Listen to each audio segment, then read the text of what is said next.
Today, we need to talk about a situation that is spiraling out of control but isn't getting nearly enough attention in the headlines: the civil war in Sudan. What's happening there is incredibly complex, it's absolutely devastating, and it's something we really need to understand.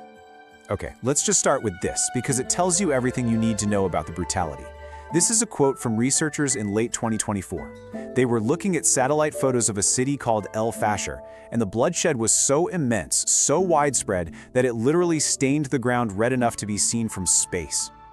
And look, that's not me being dramatic. The United Nations has officially put a label on this. They're calling the conflict in Sudan the single worst, the largest humanitarian crisis on the entire planet right now. It's worse than any other. So what does a label like that actually mean on the ground? Well, to really get a sense of it, you have to look at the human costs. And the numbers, they're almost impossible to wrap your head around. Think about this. Since this war kicked off in April of 2023, more than 150,000 people have been killed. That is a staggering loss of life, and the fighting is only getting worse. And it doesn't stop with the death toll. Over 10 million people have been forced to flee their homes. 10 million. That's created one of the biggest refugee crises we've seen in a very, very long time. But if you zoom out even further, the picture gets even more grim. 60%. That's 60% of the entire population of Sudan. We're talking 30 million people who now need humanitarian aid just to stay alive. So you have to ask, right? How does a country get to this point? Well, what's so wild is that this whole catastrophe wasn't a popular revolution or some big ideological war. No, it all started as a raw, personal power struggle between two generals who used to be allies. So on one side, you've got General al-Burhan.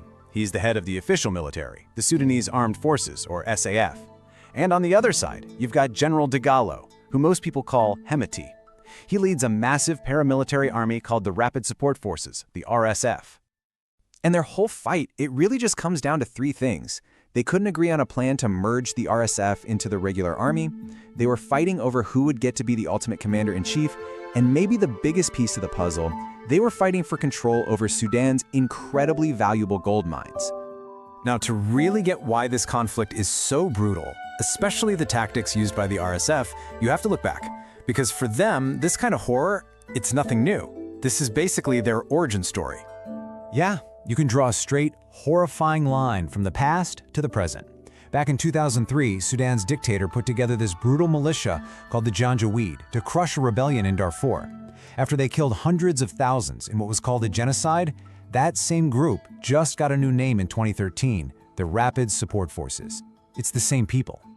And their original name? It's just bone-chilling. Janjaweed is an Arabic phrase that means devils on horseback, and they earned that name. Their whole strategy was to ride into villages, slaughtering and raping people from Darfur's non-Arab ethnic groups. Okay, so this isn't just an internal fight. Not even close. There are powerful outside countries who have a huge stake in what happens in Sudan, and they're pouring gasoline on this fire, making it almost impossible to put out. So why do they care so much? Well, Sudan is in an incredibly strategic spot. It's a land bridge between Africa and the Middle East. It has a long coastline on the Red Sea, which is a major shipping lane. And then there's the gold. Massive reserves of it. So yeah, whoever controls Sudan has a lot of power and a lot of wealth. And when you start digging, you find this whole network of foreign backers. Report after report alleges that the UAE and Russia's Wagner mercenaries are pouring weapons into the RSF, often getting paid in gold. And on the other side, you've reportedly got countries like Iran, Egypt, and Saudi Arabia backing the official army to try and protect their own interests in the region. So you have this brutal power struggle, this horrifying history of genocide, all these foreign countries meddling, and it all leads back to one place: the absolute devastation for the people of Sudan, who are trapped in a war that, honestly, the rest of the world seems to have forgotten. And you can see that neglect right here in the numbers. Look at this. The UN asked for $4.2 billion just to stop people from literally starving to death. And how much did they get from the world? Less than 35% of it. That's not just a budget shortfall. For millions of people, it's a death sentence. And that's the final gut-wrenching irony of this whole thing. Sudan is a country that should be wealthy. It's packed with natural resources, especially that gold. But its people are some of the poorest on the planet, all because their future has been destroyed by the greed of a couple of powerful men.